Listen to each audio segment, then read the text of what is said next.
Bonjour à tous.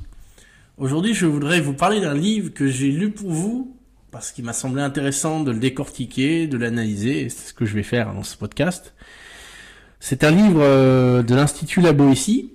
Alors, l'Institut La Boétie, si vous ne connaissez pas, c'est un organisme, un think tank, on pourrait dire, proche de la France Insoumise, qui est co-dirigé par Jean-Luc Mélenchon et Clémence Guettet. Ce livre, Extrême droite, la résistible ascension, regroupe des universitaires, 18 au total, pour parler de l'extrême droite, de son implantation dans la société, dans les médias, dans les milieux financiers, qui est composé en 3 parties. La première partie de ce livre s'intéresse à la conquête du pouvoir, la progression électorale des convergences des blocs. Deuxième partie, mettre au pas la société, les combats culturels de l'extrême droite, donc combat électoral, combat culturel. Et troisième partie, maintenir l'ordre bourgeois, des réseaux tissés en complicité avec l'oligarchie. Alors on va revenir sur tout ça. Vous dire que la préface est de Johan Chapoutot, et je vais en dire un mot, et la postface est de Clémence Guettet. C'est un petit peu les deux plus connus de ce livre. Les autres universitaires sont pas très connus. Vous avez beaucoup de sociologues, de maîtres de conférences. Vous avez beaucoup d'historiens, de journalistes. Voilà. Alors, c'est intéressant, pourquoi je voulais lire ce livre? Parce que Clémence Guettet, c'est quand même celle qui a rédigé le programme du Nouveau Front Populaire. L'Institut La Boétie, c'est censé être le summum, on va dire, de la pensée autour de la France Insoumise. Et c'est une députée LFI. C'est assez drôle d'ailleurs, parce que c'est un petit peu... on pourrait dire, quand on la voit comme ça, on dirait lentille Mathilde Panot. Élégante. Bon. En réalité, dans les discours, c'est à peu près la même chose, vous le verrez. Alors, avant ça, donc, je vais commencer par la préface. Donc, je voudrais dire un petit quelques mots. Il va falloir s'arrêter de Johan Chapoutot. Qui est Johan Chapoutot? C'est un professeur d'histoire contemporaine à la Sorbonne, donc un historien. Il a été, avant ça, maître de conférence à Grenoble. Et oui, encore un Grenoblois. Je l'ai croisé, mais je ne l'ai jamais eu en cours à l'époque. Parce que j'étais dans la même discipline. Bon. Mais c'est aussi un spécialiste du nazisme et de l'Allemagne. Il est connu pour ça. Et alors, si vous allez me dire, déjà, le ton est donné, puisque la préface est écrite par un historien du nazisme, donc il commence fort. Vous imaginez le ton du livre. Bon. Je vais revenir sur cette préface, il y a quand même des choses à en dire, qui m'ont interpellé. Johan Chapoutot, c'est quand même un historien sérieux. Bon, je m'attendais à avoir une définition de l'extrême droite. Ces 2 premiers mots du titre de ce livre, Extrême droite, la résistible ascension. Alors, en fait, il n'y a pas de définition d'extrême droite. Pour un historien, c'est un peu gênant. Et il s'appuie, pour dire que le RN est d'extrême droite, il s'appuie sur l'avis du Conseil d'État, qui dit que le RN est d'extrême droite, mais que LFI, par contre, est surtout pas d'extrême gauche. Alors, s'appuyer sur l'avis du Conseil d'État, ça fait quand même rigoler, puisqu'on a vu pendant la crise Covid la partialité du Conseil d'État, son manque de courage, donc sa politisation. Donc, mettre le Conseil d'État comme un totem pour dire le RN est d'extrême droite parce que le Conseil d'État a dit, je trouve ça quand même très très mal placé, de très mauvaise foi en tout cas. Donc j'ai été un peu déçu par ça, mais bon, c'est comme ça. Alors, il ne dit pas que ça, Johan Chapoutot. D'abord, il précise qu'il a un enthousiasme par rapport à l'union de la gauche dans le NFP à l'occasion des élections législatives. Ce livre a été écrit après les élections législatives de 2024. Bon. Il nous dit dans cette introduction, dans cette préface, Johan Chapoutot, le RN regorge de racistes, négationnistes, antisémites, complotistes. Bon, alors je vais quand même devoir revenir là-dessus. Parce que c'est quand même assez violent, assez gros. Raciste, négationniste, antisémite d'abord. Alors, bon, moi j'ai envie de dire que t'es raciste, il y en a un peu partout. Et en réalité, si on est honnête, il n'y a pas plus raciste qu'un gauchiste. Plein de préjugés.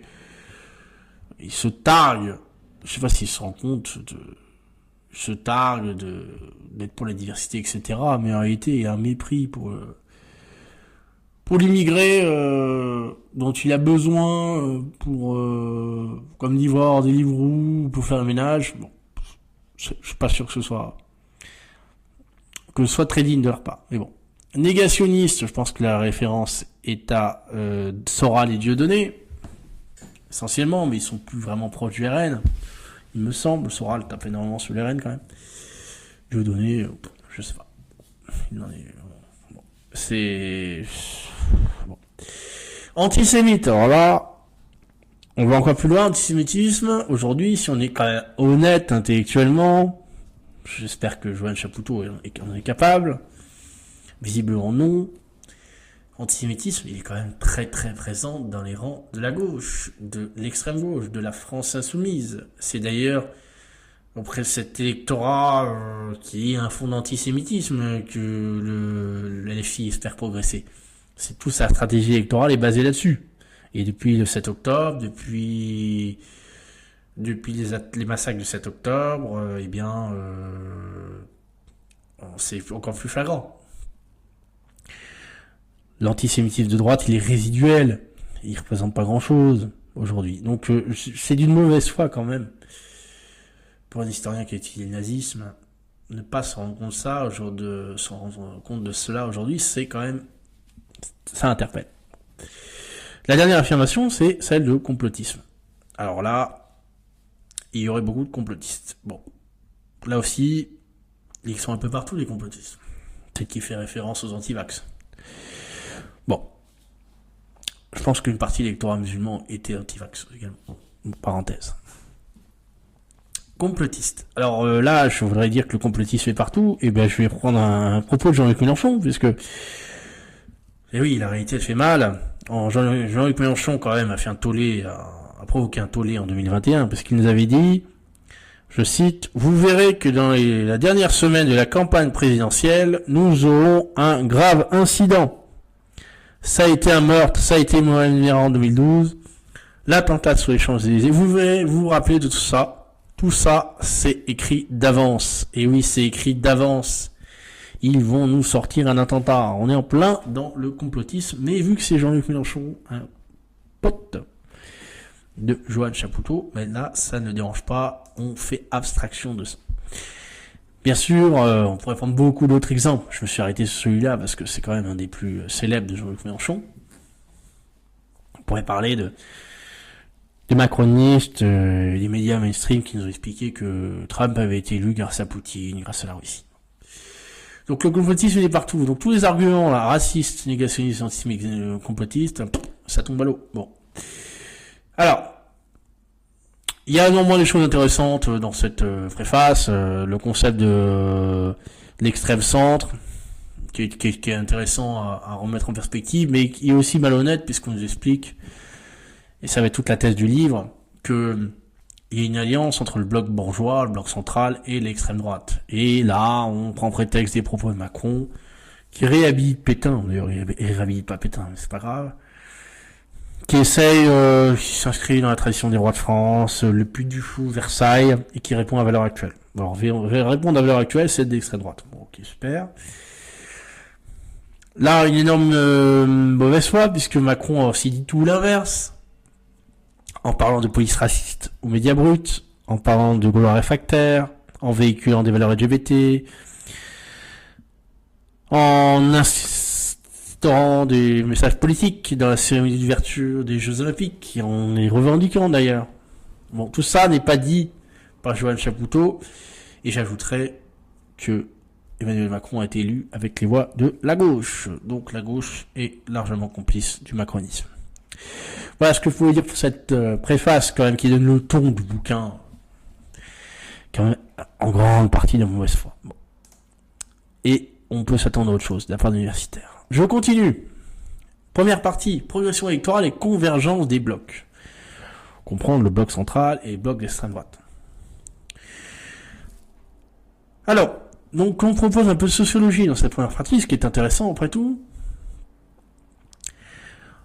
On explique effectivement que l'extrême droite est forte dans les milieux populaires, donc là on reconnaît cela, dans les classes moyennes principalement. Mais, en réalité, ça ne leur plaît pas, ce discours. Puisqu'en fait, d'abord on nous explique qu'il y a un vote de bourgeois, mais c'est essentiellement Reconquête. Bon, et encore c'est discutable. Mais qu'en fait, la thèse de ce chapitre, d'abord on nous explique que l'extrême droite veut faire reposer sur le coup du néolibéralisme sur les couches populaires et précaires, puis que l'extrême droite accepte totalement le cadre néolibéral revitalisé par le racisme. Alors je ne sais pas ce que ça veut dire, accepte le cadre néolibéral revitalisé par le racisme. Enfin, je crois comprendre que ça veut dire, et c'est ce qui a été expliqué tout au long du livre en fait, que le néolibéralisme est un bout de course et qu'il cherche une nouvelle victime, un nouveau bouc émissaire, et que le bouc émissaire est l'immigré. Bon. Je trouve ça totalement étrange comme raisonnement, pour ne pas dire plus. Je ne comprends pas, mais c'est leur raisonnement en tout cas. C'est quand même un raisonnement étonnant parce que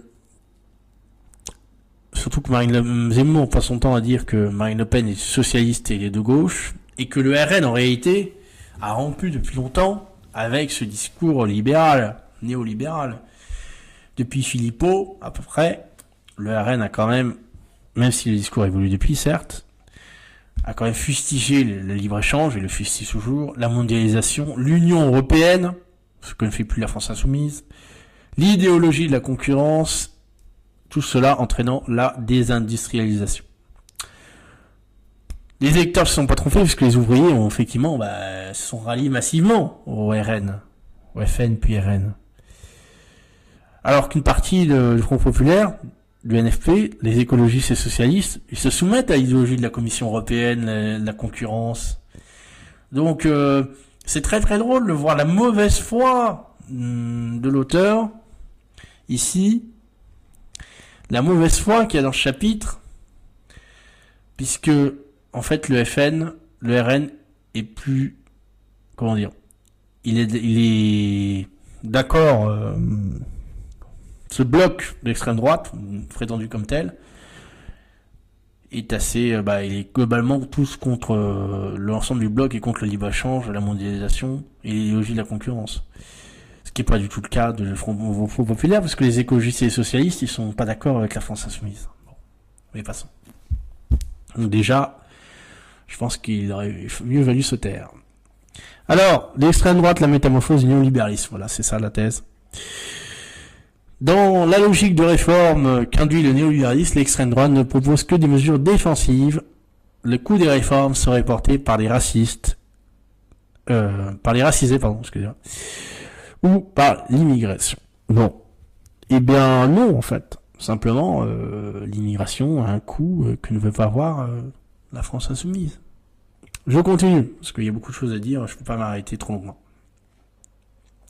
En fait, le RN ne défendrait plus vraiment les pauvres pour eux, c'est ça ce qu'ils nous disent dans cette première partie, mais c'est juste au-dessus. Donc la classe moyenne qui a encore un peu à perdre. C'est dans ces catégories que le FN fait des très beaux scores, 31% en 2022, d'après leurs chiffres, contre seulement 14% contre ceux qui aient moins de 900 €, selon l'IFOP. Je suis pas sûr que les études disent toutes la même chose, tout cela, mais bon. C'est à vérifier. À mon avis, ils ont pris leur étude qui les arrange. Donc, en contraire, Jean-Luc Mélenchon très fort chez ceux qui gagnent moins de 900 €. Donc voilà. Donc en fait, il y a ce qui est très intéressant, c'est qu'il y a, sans le dire, il y a une conférence victimaire. Et en fait, on est moins de 900 €, on fait référence au quartier. Alors que beaucoup, quartiers dits populaires, eux, qu'ils appellent racisés, enfin, ils le disent pas forcément, mais s'ils le disent un peu plus bas, vous allez voir. Et là, le vote RN est plus faible, et oui, et une partie mais ils ne vous disent pas que ces gens ont un revenu de moins de 900 €, mais qu'il y a quand même des familles entières qui vivent du trafic de drogue. Et donc la misère sociale est quand même à relativiser. Bon, ça on ne le dira pas. Ça c'est mon commentaire. Bon, encore une fois, la réalité, elle a du mal à être comprise. Donc en gros, seul le bloc de gauche est en rupture avec le paradigme actuel, parce que les deux autres blocs seraient en alliance. Bon, seraient en alliance, non. L'alliance, on l'a vu au moment des élections législatives, soyez honnêtes, messieurs, dames. Le bloc central s'est allié au bloc mélenchoniste pour empêcher de contrer le RN. Donc au dernier moment, il y a toujours une alliance entre le bloc central et le bloc de gauche. Et Macron a été élu 2 fois avec les voix de gauche. Donc c'est quand même d'une mauvaise foi rarement vu. Bon. Donc, ils veulent absolument nuancer la thèse selon laquelle le RN est très fort dans les classes populaires, comme je voulais commencer à vous le dire. Voilà, très fort chez les ouvriers salariés, mais en augmentation chez les salariés qualifiés et chez les cadres. Oui, il est en augmentation chez les cadres, mais le RN est l'électorat RN est celui qui représente le plus la France aujourd'hui. C'est ça qu'il faut dire. Parce qu'il est dans toutes les catégories sociales de la société. Donc le RN, oui, c'est le vote qui est le plus représentatif de la population française. C'est ça qu'il faut dire. Cette réalité, elle dérange la France insoumise. Parce que eux, ils considèrent qu'ils ont les classes populaires discriminées. Et voilà, c'est là où on en vient. Donc en fait, ils ont les pauvres des pauvres. Ils sont la concurrence victimaire. Cette fois, c'est pas par rapport à l'histoire ou à la colonisation. C'est par rapport entre les classes populaires, il y a les pauvres des pauvres. Le terme est écrit. Les pauvres des pauvres, ils votent France Insoumise. Ah oui, voilà.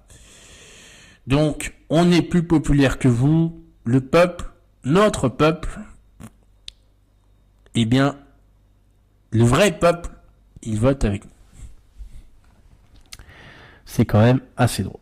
Alors là, on pourrait s'arrêter en disant que même si, allez, admettons cette réalité, pourquoi pas. Dans le second tour de 2022, Marine Le Pen a écrasé Emmanuel Macron dans toutes les catégories populaires. Et en Outre-mer, où l'électorat de Mélenchon du premier tour s'est reporté sur Marine Le Pen au second. Bon, cette réalité, évidemment, on ne vous la raconte pas ici. Donc on voit toute la stratégie quand même du bloc de gauche dans ce chapitre, enfin dans cette première partie, qui fait une hiérarchie des souffrances, qui a choisi son champion, c'est le bloc populaire discriminé. Comprenez en réalité la Nouvelle-France de Jean-Luc Mélenchon. Des quartiers immigrés, où l'abstention est encore massive et qu'il espère amener aux urnes, c'est pour ça qu'il parle énormément de la Palestine, de Gaza, avec la figure de Rima Hassan, vous l'avez compris. Et il se targue clairement d'avoir le vote passif des personnes ayant des ascendants originaires du Maghreb ou de l'Afrique subsaharienne. Voilà. Moi qui pensais qu'on n'avait pas le droit de faire des statistiques ethniques en France, bah eux, ça ne les dérange pas en fait. Finalement, voilà. Faites ce que je dis, mais pas ce que je fais.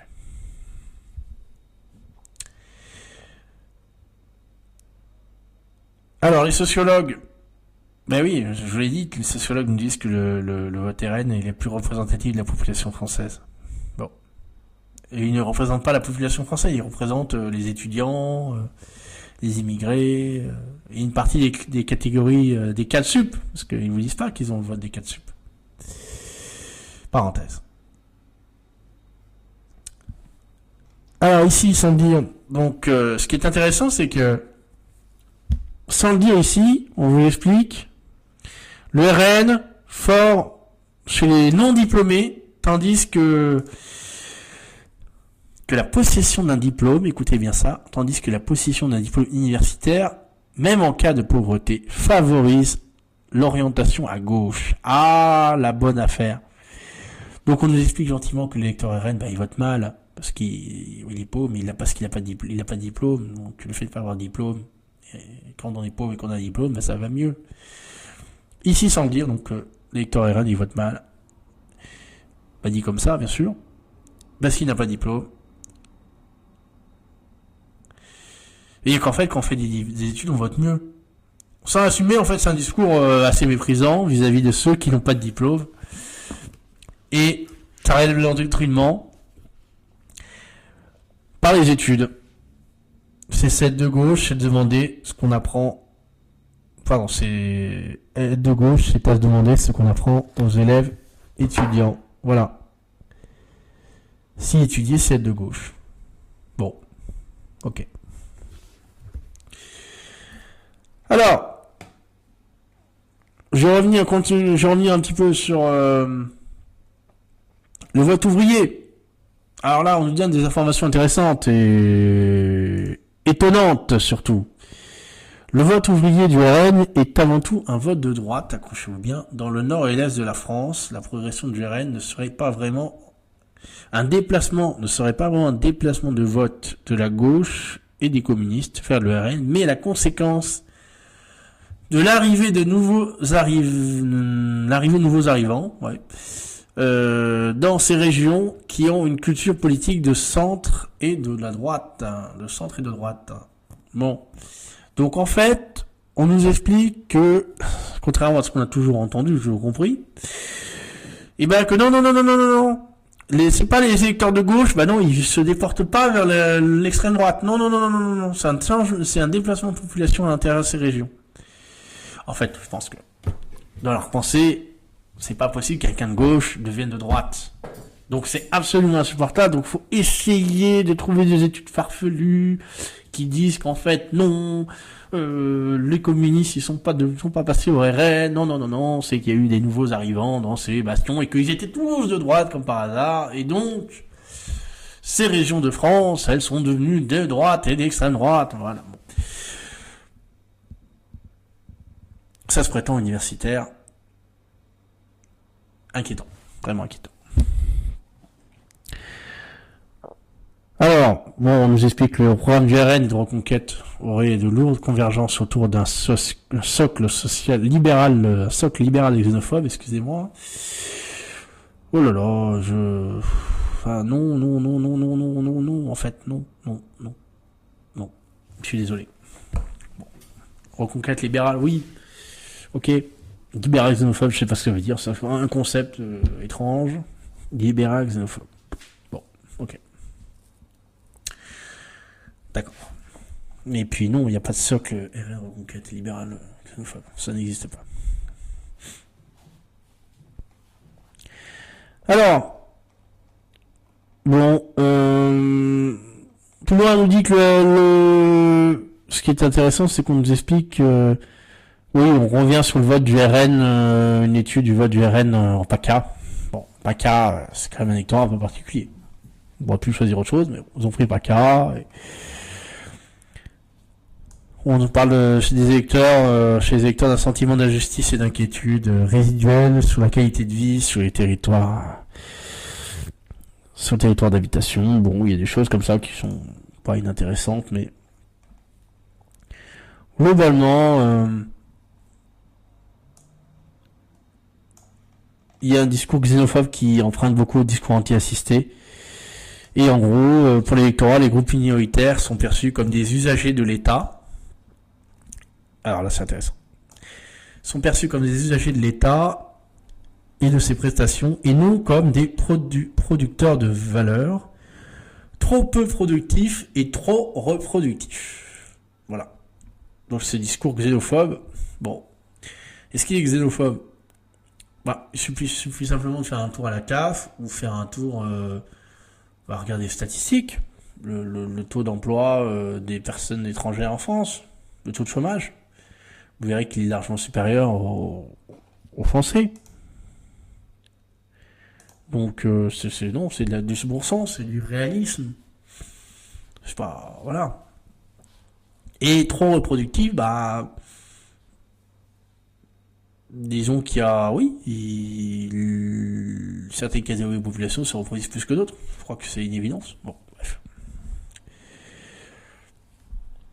Donc là, on est choqué, en fait, ce qui reproche au RN et à l'extrême droite, c'est de s'attaquer à la fraude du bas, ou la prétendue fraude du bas, parce que ne la reconnaissent pas, mais jamais à la fraude d'en haut, des voyous d'en haut. Alors moi, ce que j'ai envie de dire, c'est que ce qu'il faut, c'est s'attaquer aux deux, si on est honnête.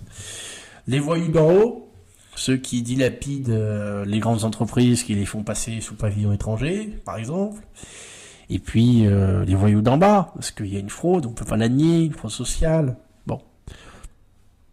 Des récurrences du quotidien. Mais ça, vous comprenez, ça rentre pas dans le logiciel. Je vais poursuivre. Bon, on parle un petit peu du cas italien, mais en disant que c'est la convergence de la droite libérale, la droite conservatrice et l'extrême droite. Mais passons. C'est pas le plus important ici. La deuxième partie, mettre au pas la société, les combats culturels de l'extrême droite. On a quelques éléments intéressants ici. Donc, l'extrême droite obéit à deux principes essentiels. Mettre au pas les individus et la société. Bon. Fracturer le peuple. D'accord. Racisme, transphobie, antisémitisme. Bon. Transphobie. Là, ça y est, ça apparaît. Ça n'était pas dit avant. Et on parle de romophobie aussi. Donc, romophobie. Intéressant. J'avais jamais entendu ça. Alors, mettre au pas les individus et la société. Bon, ok. Alors, je sais pas ce qu'ils veulent dire exactement. Enfin, je crois comprendre, mais ils ne précisent pas trop. L'extrême droite s'approprie la lutte des droits des femmes à des fins racistes. Alors ça, c'est le grand dada, le collectif Némésis. On y revient un peu plus bas. Ça leur plaît pas. Voilà. Non. Ça les énerve par-dessus tout. Par-dessus tout, vraiment, ils sont pas appréciés. Le collectif Némésis. Mais ce qui les interpelle, c'est que cette orientation de l'extrême droite, elle se diffuse au pouvoir. On parle de Nicolas Sarkozy, on parle de François Hollande, on parle d'une partie de la gauche. Tout le monde, au lieu de combattre l'extrême droite, reprend une partie de ses propositions. Voilà. Les partis au pouvoir ont, à travers certaines politiques et certains discours d'État, ont installé un double consensus raciste. Bon, je pense qu'on fait référence au discours de Grenoble, de Nicolas Sarkozy, par exemple, qui a parlé de Karcher aussi, ou des retours des frontières sous François Hollande au moment des attentats du Bataclan. Bon. En réalité, ces discours et ces mesures, elles ont été prises plutôt par rapport à l'exaspération du peuple, par rapport à ce qui se passe. Donc, c'est parce que la réalité glatte aux yeux, éclate au visage que ces politiques sont mis en place. Mais ça, toujours cette absence d'honnêteté. Alors, les grands médias ont contribué fortement à la normalisation de l'extrême droite. Ah, là c'est un des points qui est abordé dans cette grande partie sur la bataille culturelle. C'est un propos qui est quand même assez hallucinant, parce qu'au contraire, les médias ont diabolisé l'extrême droite en permanence, en accusant le RN, etc., de flirter avec le nazisme. Ça fait 40 ans qu'on entend ça. L'accusation de racisme et de xénophobie en permanence. Bien souvent sans fondement, faut être honnête. L'ensemble des médias fait campagne contre Marine Le Pen en 2017 et 2022 au second tour.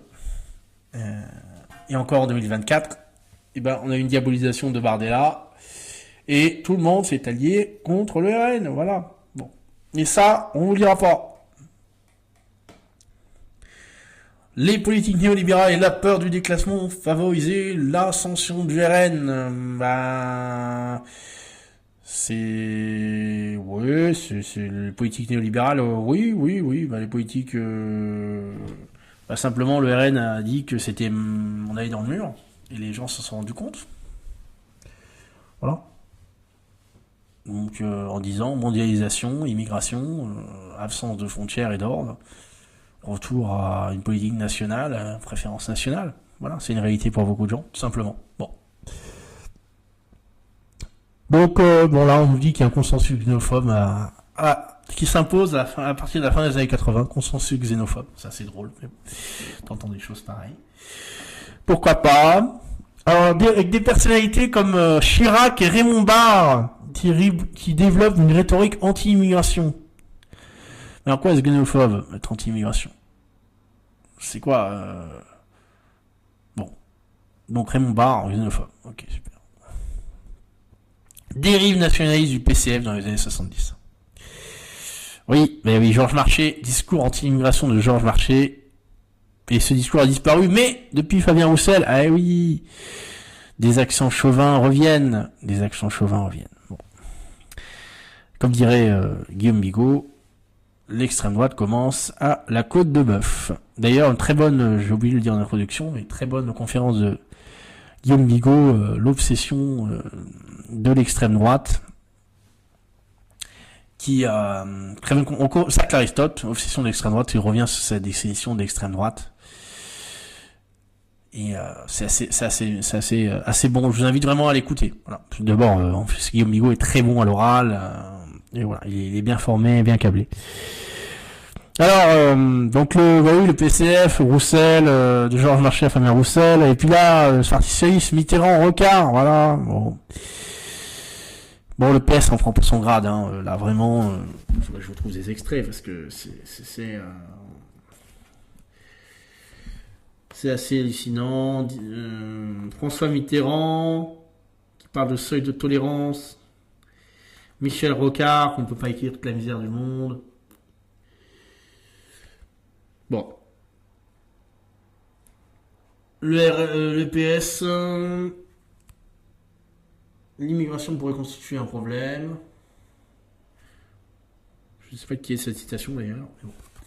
Voilà. Donc la gauche aussi, ben oui, mais le Front Populaire, le PS il est dans le Front Populaire. Ça, je ne comprends pas. Bon. Bon, les musulmans font l'objet d'une offensive raciste. Ah ben ça, évidemment, au nom de la République, il l'a cité. Bon, ce discours-là, j'insiste pas parce que vous le connaissez. Alors, la stigmatisation des musulmans et des immigrés est fortement tolérée, voire encouragée. Ce qu'on dit, page 88. Ça, c'est assez... Elle est encouragée. Je pense qu'il parle du système médiatique. Bon. Super. Et ben dis donc. Un nationalisme exclusiviste de purification. Page 99. Donc là, vous avez quand même des choses. Moi, j'ai jamais entendu parler de ça. Un nationalisme exclusif de purification. Vous voyez, donc, stigmatisation des musulmans et des immigrés, donc, par l'extrême droite et par les médias. Éric Zemmour, on en parle un petit peu. Bon. Hostilité élevée à l'égard des immigrés, musulmans, des juifs et des roms. Bon, Zemmour est juif, mais il sera antisémite. Voilà, on est quand même un juif antisémite. Bon, comment vous dire. C'est assez exaspérant. Il a même lu, alors qu'il a théorisé un blog judéo-chrétien, Éric Zemmour. Mais oui, c'est ça que je voulais vous dire. Il est allé en Israël, il a fait un discours pour dire il y a un blog judéo-chrétien contre le monde musulman. Bon. Donc, le traité d'antisémite, c'est quand même drôle. Alors, et oui, alors, je vais continuer. Je vois que ça me prend quand même du temps. J'espère que vous arrivez à suivre. Désolé, il y a beaucoup de choses à dire. J'essaie de faire le tri parce que je voulais vous donner beaucoup d'informations, mais j'y passerai la nuit si je disais tout. On parle du genre dans ce livre, dans cette partie, dans cette deuxième partie. Le genre, extrême droite, offensive réactionnaire. Bon, ça vous n'êtes pas surpris. On parle de la manif pour tous. On revient un petit peu sur tout ça. Le planning familial, qui prise à partie.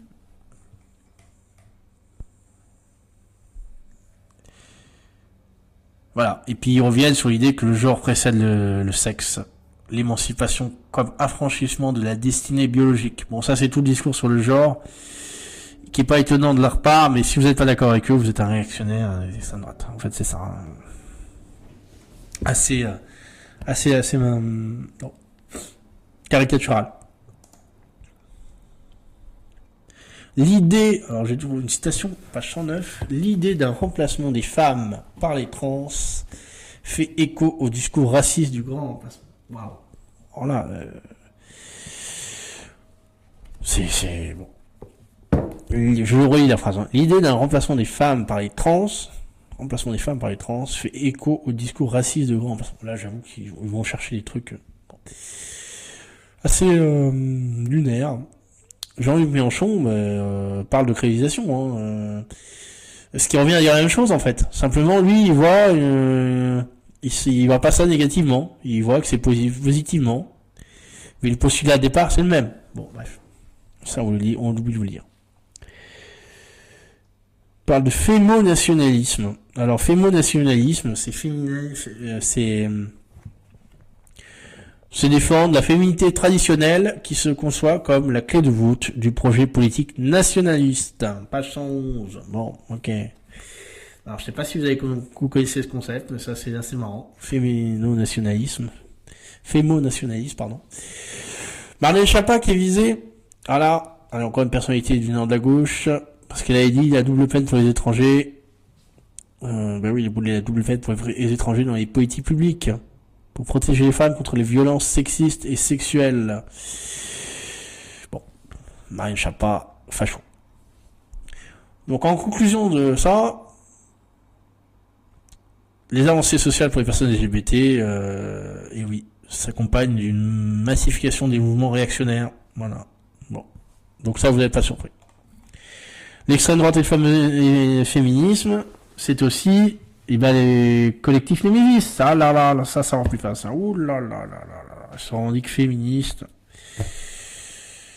Appropriation du féminisme pour un agenda politique anti-immigration. Et oui, mais comme le dit mon ami Raphaël Payot, je crois qu'il l'a dit sur ISTV d'ailleurs, l'immigration va être le sujet du féminisme au XXIe siècle. Voilà, faut être honnête. Bon. Et donc, ils vont être hystériques de plus en plus, nos amis de gauche, qui ne se rendent pas compte de cela. J'insiste pas, parce que ça, vous le savez un petit peu. Bien sûr, on revient sur les faits divers, industrie médiatique et arme idéologique de l'extrême droite. Donc, le fait que les médias parlent sans arrêt, instrumentalisent des faits divers. Crépol, Thomas, parle de ça. Voilà, parce que les faits divers, ça fait parler, ça fait de l'audience. Donc, on parle de ça, ça fait monter l'extrême droite. Et puis, voilà, les journalistes ont des contraintes en termes d'audience qui font qu'ils donnent la parole à l'extrême droite et ils parlent des faits divers. Mais bon, les faits divers sont aussi des réalités. Et on s'appuie sur les propos de Bourdieu. Ah, Bourdieu, ça y est. Sur la télévision, Bourdieu qui dit, c'est la télévision, pardon, qui favorise les discours nationalistes, qui favorise les raccourcis et les idées reçues. Voilà, bon, c'est du Bourdieu. C'est ce que je vous disais, donc les faits divers sont très lus. Donc ça favorise la diffusion des journaux. Donc les médias sont très contents d'en parler. Voilà. C'est ça l'alliance qui est soi-disant entre l'extrême droite et les médias. Et Bourdieu encore, qui est cité, les faits divers font diversion. Ben non, en fait. Ils font pas diversion, ils nous disent quelque chose de la France. Non, c'est pas grave. Donc l'extrême droite a beaucoup de temps de parole. Et oui, beaucoup de temps de parole dans les médias, beaucoup plus que dans les 80, depuis que le RN, notamment en 2022, a un groupe important à l'Assemblée nationale. Ça les dérange. Ça les dérange. Oh là là, ils ont beaucoup de temps de parole. En fait, ils ont beaucoup de temps de parole aussi, parce que ils représentent une large audience, ils représentent beaucoup d'électeurs, donc ils ont un temps de parole qui leur est accordé. Mais vous n'utilisez pas votre temps de parole, parce que vous refusez d'aller sur CNews, alors que les gens d'extrême droite, prétendus gens d'extrême droite, ils acceptent d'aller sur France Inter, quand on les invite. Parce que sur France Inter, on respecte pas les règles de l'ARCOM. Bon, évidemment. Ah ben là, Parti Socialiste est très très représenté sur France Inter. Les autres sont sous-représentés. Mais c'est pas grave, ça vous oubliez. Donc c'est vraiment, prenez vraiment ce qui vous arrange. Bon. On parle un peu de l'extrême droite dans ce livre, avec les questions écologiques. Bon, il y a des choses vraies qui sont dites en expliquant que l'écologie et l'extrême droite peinent à exister, c'est un constat assez vrai en fait. Bon, et que on lui dit c'est finalement le localisme, c'est un petit peu la relocalisation, c'est un petit peu le seul programme que le RN défend. Bon, c'est entendable, c'est une critique qui est pas inintéressante. On va essayer de dire un peu positif dans ce livre. Donc la thèse c'est que pas de véritable élaboration doctrinale qui cache une réalité climato-sceptique. Ah là là, le climato-scepticisme. Le RN a voté contre le pacte vert européen et hostile aux énergies renouvelables. Ah, les énergies renouvelables. Bon, et oui, mais si vous êtes malhonnête sur les éoliennes, chers amis, il faudrait quand même, il y a quand même des critiques légitimes par rapport aux éoliennes, qui ont une efficacité faible, pollution visuelle en plus. Alors que, on a avec le nucléaire et d'autres énergies, des choses beaucoup plus efficaces, mais que vous avez détruit. Voilà. Hein. Bon. Parenthèse. Allez, j'en termine avec cette deuxième partie. Passons à la troisième partie. L'heure avance. On en est déjà à une bonne demi-heure. Maintenir l'ordre bourgeois. Une police extrême droitisée. Donc là, c'est une des thèses, l'alliance entre la police et l'extrême droite. Alors, on dit des choses intéressantes, là, quand même.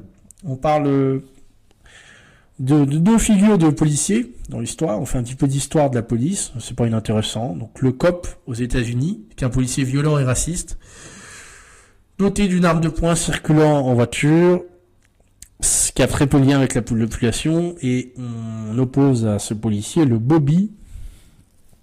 En Grande-Bretagne, c'est un modèle de policier en fait qui est courtois, qui patrouille à pied, qui est sans armes, voilà, familier du voisinage et qui respecte les citoyens. Bon, donc deux oppositions de style de policier, bien sûr, eux ils aiment le second, le Bobby en Grande-Bretagne, celui qui a pas d'armes. Bon, c'est Eric Piolle à Grenoble, quoi. Qui veut pas mettre de la sécurité, qui parle de tranquillité publique. Donc voilà, pour eux, aux États-Unis, une étude montre qu'il y a eu plus de morts en 24 jours par la police qu'en 25 ans en Angleterre. Bon, je sais pas si c'est vrai, mais cet angélisme, un policier sans armes qui se rend dialogue avec la population, il se heurte quand même à une réalité fracassante. Bon. Mais c'est intéressant malgré tout d'avoir ce débat. Alors je continue. Sur le contrôle aux faciès de la police nationale. Et oui, le contrôle prophétie autoréalisatrice. Voilà, ça c'est leur thèse. Si on ne fouille que les jeunes de couleur des quartiers populaires, on ne trouvera que du cannabis parmi eux. Eh oui. Voilà, ils sont victimes, on n'aime pas leur tête, la méchante police, donc on contrôle que eux, bien sûr. Et oui. Bon. Stigmatisation des classes populaires. Populaires discriminées, bien sûr. Racisées. Bon. Ah là là. Écoutez, là j'ai envie de dire quand même quelques mots, parce que c'est pas la race qui... On contrôle pas les gens en fonction de leur couleur de peau, mais en fonction de la tenue vestimentaire. C'est-à-dire qu'un immigré qui est en costume, il sera pas contrôlé. Voilà. Parce que la criminalité, les policiers sont au terrain et ils se rendent compte que bien souvent elle est liée à un style vestimentaire. Donc quand vous avez ce style vestimentaire, moi j'ai vu des blancs, ça m'est arrivé une fois, pas moi mais devant moi. Oui, quand on est en survêt Lacoste, TN, même si on s'appelle, je sais pas moi, Jean-Philippe, Jean-Pierre, avec les cheveux rasés, oui, on peut se faire contrôler par la police. Voilà, tout simplement. Bon. Mais c'est pas grave. Encore la réalité. Oublions la réalité. Voyons que ce qui nous arrange. Racisme systémique des forces de l'ordre. Voilà, je vous le disais. Donc un jeune racisé de milieu populaire a beaucoup plus de chances de se retrouver face à un policier. Ah oui, pardon. 3/4 des policiers sont sympathisants d'un parti qui promeut une politique xénophobe. Donc le jeune de milieu populaire, le jeune racisé a 3 chances sur 4, voilà, c'est ça, de se retrouver face à un sympathisant d'un parti xénophobe. Donc là, c'est une attaque frontale contre la police. Donc en fait, le policier, le policier, pour eux, il ne peut pas avoir de sympathie pour le RN et faire son travail correctement sans parti pris. Non, c'est forcément, il sympathise dans le RN, donc c'est un connard. En gros, c'est ça qu'il dit. C'est fatigant. Alors là, ils reviennent sur le moment de la mort de Naël, où 2 syndicats de police. Ils ne citent pas, c'est dommage. Mais un langage très violent, parlant de guerre contre des nuisibles qu'il fallait mettre hors d'état de nuire et qu'ils allaient entrer en résistance si le gouvernement ne répondait pas à leurs exigences. Bon. Alors, les syndicats de police, oui, vous voyez qu'il y avait un gros problème quand même, la mort de Naël. Et les émeutes derrière, hein. On casse tout. Bon, parce que Naël, il est gentil, et nous, on est méchants. Bon. Vous voyez que l'art de renverser les choses, c'est quand même fascinant. Bon. Alors ensuite, c'est là la question policière, la question de la finance. Et oui, droitisation de la finance. Tout le monde se droitise. Bon. Hop. Droitisation de la finance. Et là, on parle des financiers. Et oui, les financiers. Charles Gave. Oh là là, Charles Gave. Les financiers qui ont financé l'ICEP. Ah. Charles Bébédé. Ou les financiers qui ont financé Les grands donateurs de Rick Zemmour, oh là là, ils sont tous issus de milieux très embourgeoisés. Bon. Alors, et là, on parle de Donald Trump aussi. Donald Trump qui a bénéficié des capitaux de certains secteurs de la finance. Alors là, c'est quand même hilarant. C'est Hillary, j'ai envie de dire.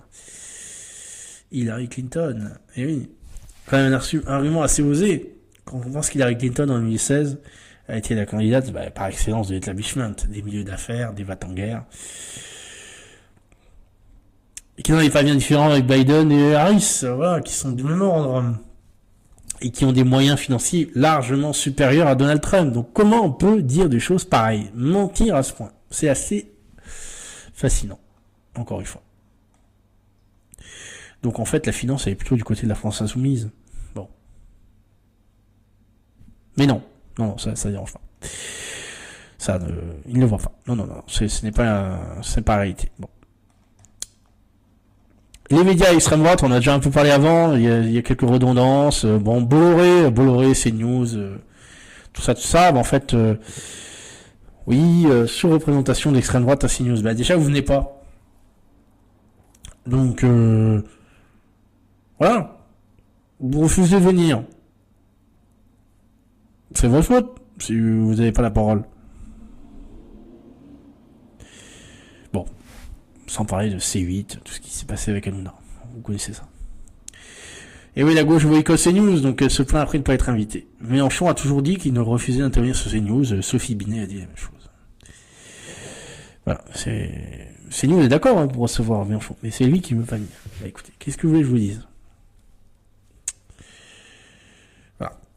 En réalité, les extrêmes droites sont obligés de... Bah oui, ils sont obligés de... Les médias sont obligés de prendre en compte l'extrême droite. Et puis, Bolloré, il rachète des médias, d'accord, mais il y a encore une large partie des médias qui sont pas détenus par Bolloré. Il représente une tendance politique, c'est tout. Bon. Elle est aussi légitime que les autres. Bon, alors là, on accuse les journalistes d'être de connivence avec Marine Le Pen, Bardella, Karine Le Marchand qui avait fait une interview sympathique avec Marine Le Pen, où on parle des chats de Marine Le Pen, qui est incollable, sur le nom de ses chats, le portrait complaisant de Benjamin Bardella, bon. Donc, les portraits de Jean-Luc Mélenchon complaisant, il y en a eu plein pendant 20 ans. Bon. Voilà. Et là, LFI, au contraire, est victime de diabolisation permanente. Et oui, par intérêt de classe bien compris. Sauver l'hémorragie du projet néolibéral. Bon. En réalité, aujourd'hui, c'est vrai que ce qui est vrai, c'est que le LFI subit une diabolisation permanente. Mais LFI a fait scission avec la France. D'ailleurs, moi, je propose que on renomme ce parti. C'est pas la France insoumise. Moi, je propose qu'on mette la France, L apostrophe, à France. C'est plus la France. Ils ne sont plus la France en deux mots. Le mot France n'est plus utilisable. C'est à France. Ils sont à français. Ils sont plus français. Bon. C'est très clair. De toute façon. Alors, bon après, je vais avancer. Il y a beaucoup de choses à vous dire encore, mais je peux pas tout vous dire. Bon, on parle dans une petite partie sur le style littéraire d'extrême droite. Voilà. Bon, on parle de Maurras, tout ça, mais en disant que finalement c'est pas si bien que ça. Bon, peu importe. Alors, une dernière partie intéressante là-dessus. Le compromis nationaliste, un pacte tacite entre le RN et les groupuscules violents. Ah oui, parce que la violence, elle est d'extrême droite. Ah là, les groupuscules violents sont la pérille du RN, mais il reste des acteurs clés de la construction idéologique du parti. Ah là. Bon, le RN est un parti sans véritable doctrine, mais une vision ethno-nationaliste de l'identité française.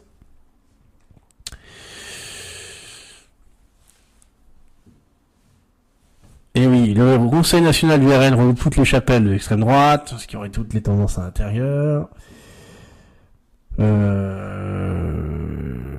Avant, le RN autorisait la double appartenance, c'est vrai que ça a été supprimé, donc on pouvait être du GUD et du FN, donc Tout ceci nous explique que le RNFN a des liens avec tous les groupuscules d'extrême droite. On parle de la cocarde étudiante, au-dessus c'était Némésis, on parle du GU, du bloc identitaire. Et surtout une hausse des violences de la rue de la part des militants d'extrême droite. Encore eux, notamment de la cocarde. Les remparts aussi. Et oui, les remparts à Lyon.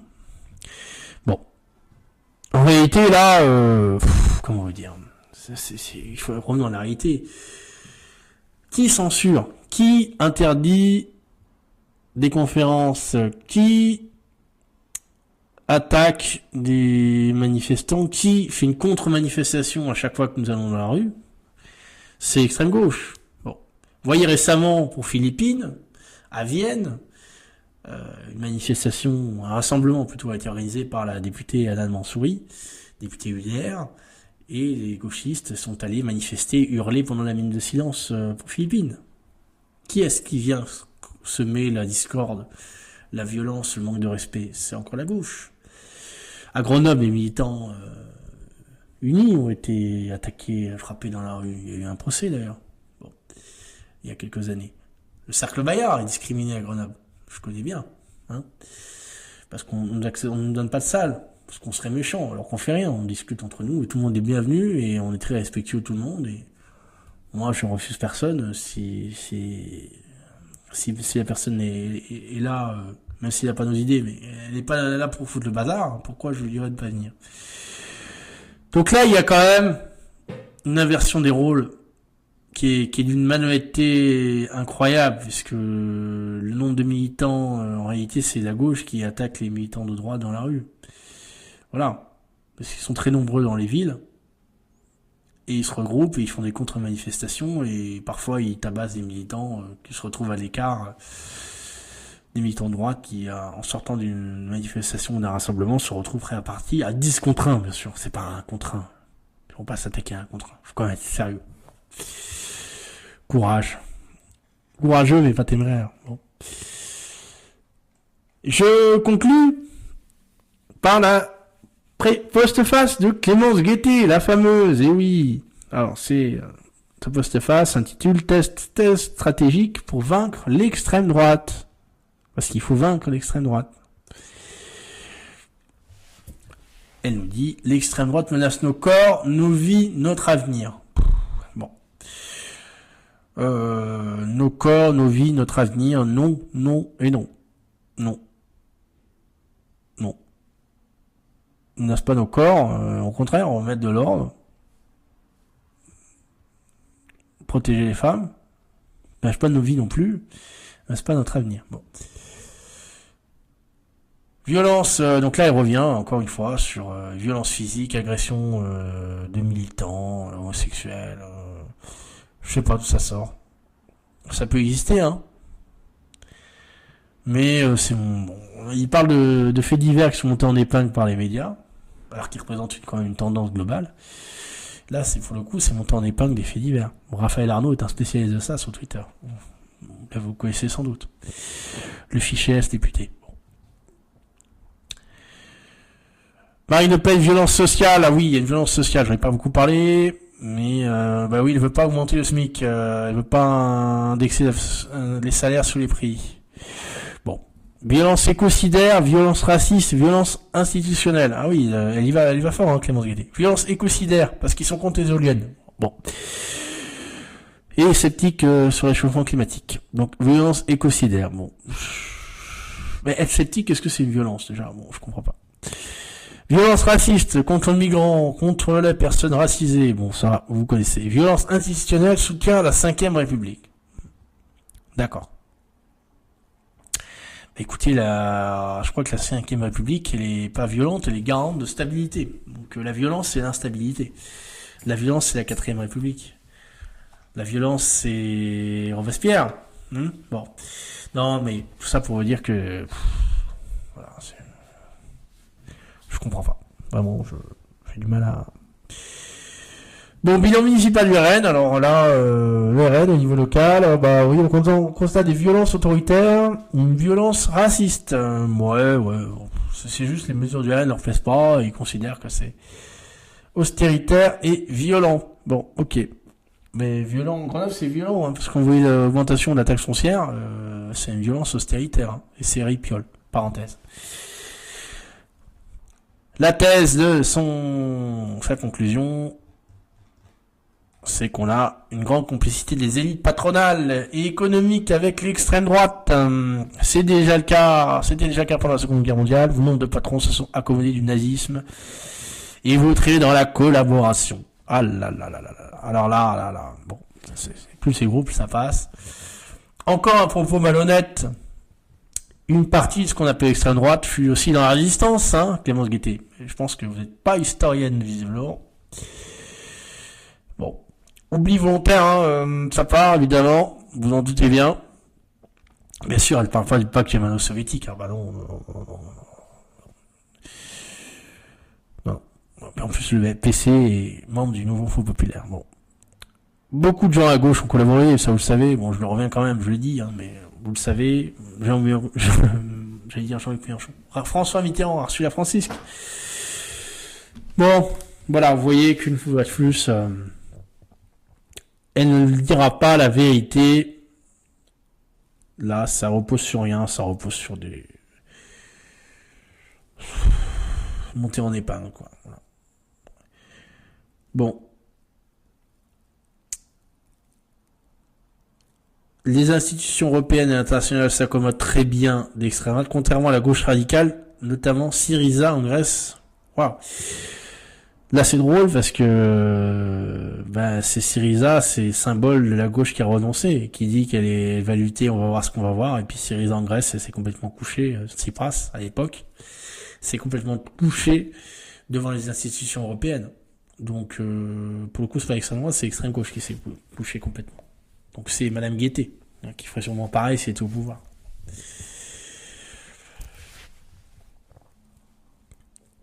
Bon, alors sur la vie des plus modestes, le deuxième quinquennat de Macron ressemble à un quinquennat de Le Pen. Ça c'est encore une lubie, mais vous avez soutenu Macron. Voilà, donc dans sa conclusion, elle revient sur le fait que 9 Français sur 10 pensent que les crimes et agressions augmentent à cause des médias.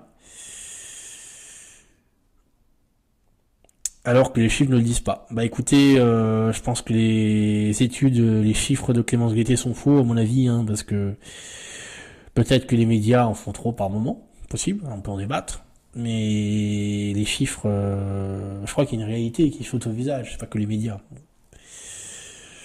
Mais c'est pas grave, on vous pardonne Clémence. On fera acte de clémence. Je continue. Bon, je vais pas tout vous dire ce qu'elle dit, mais ce qui est intéressant, c'est qu'elle nous explique que l'école, elle revient sur le milieu intellectuel. Elle nous dit que l'école de Marion Maréchal n'a pas formé grand monde. L'école voulue par Bardella, donc elle fait référence au campus Emera, n'est qu'un blog avec des discours et des tribunes du membre du parti. Bah déjà. Elle a fait des choses un peu trop, parce que pour être Campus Emera, il y a une partie qui est réservée aux adhérents. Donc je pense qu'elle n'est pas adhérente a priori du RN, donc elle n'a pas accès à tout ce que propose le Campus Emera. D'ailleurs, je vais regarder un petit peu ce que fait Campus Emera. C'est pas de moins bonne qualité que l'Institut La Boétie, me permettrait de le dire. Donc elle nous dit que l'Institut La Boétie n'a pas d'équivalence à l'extrême droite. Elle fortifie les liens entre la gauche politique, militante, associative, syndicale et le monde intellectuel, universitaire et artistique. Et ben ça c'est vrai, et c'est intéressant, et il faut effectivement reconnaître qu'on a du boulot là-dessus. La gauche, ils sont très forts pour ça. Et nous, on sait pas le faire, mais c'est à cause des milieux d'une certaine droite qui ne veut pas couper le cordon avec l'extrême centre. Voilà. Hein, bon.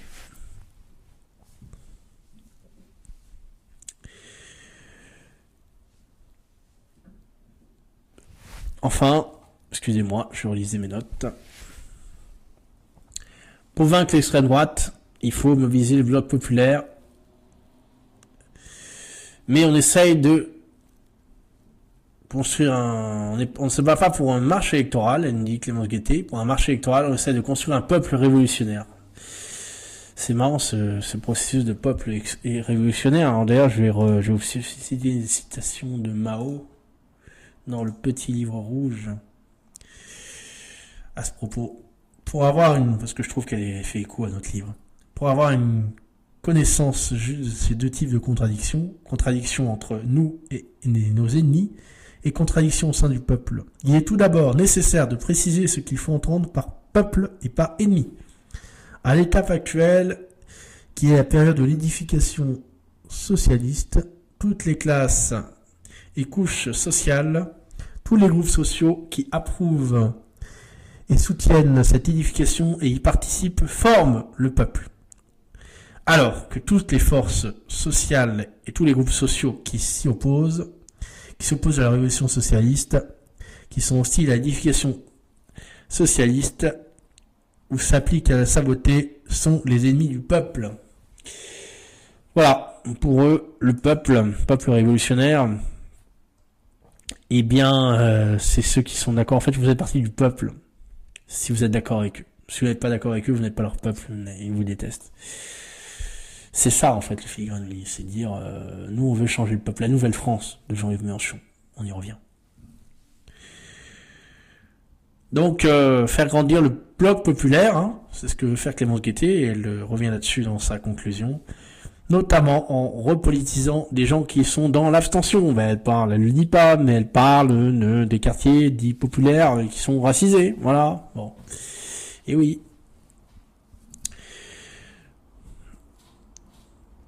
Unir le peuple, c'est l'unir contre les adversaires communs. Bon, c'est ce qu'elle dit, très bien.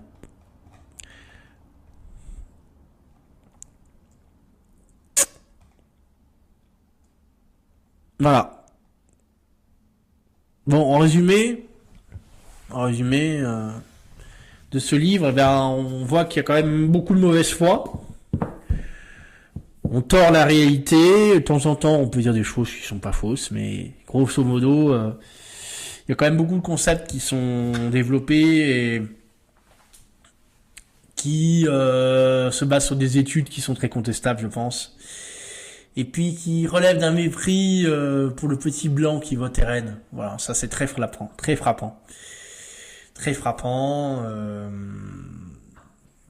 Et je trouve pas que ce soit un travail d'une qualité extraordinaire. Ce qui est marrant aussi, c'est que dans ce livre, vous avez des gens qui écrivent en écriture inclusive et d'autres pas. Donc en fait, ils sont pas d'accord entre eux. Voilà. Et bon, d'ailleurs, ils passent une partie du temps dans leur livre à taper sur la gauche socialiste, avec laquelle ils sont alliés aujourd'hui. Donc tout ça est quand même assez saisissant. En tout cas, j'ai essayé de vous en sortir les passages les plus intéressants. Peut-être que c'était un peu brouillon, je ne sais pas. Je me rends pas compte à chaud, mais bon, j'espère que ça vous aura plu. Vous aurez retrouvé des éléments intéressants dans ce podcast. Et ben, je vous remercie, et puis n'hésitez pas à laisser des commentaires. Merci beaucoup.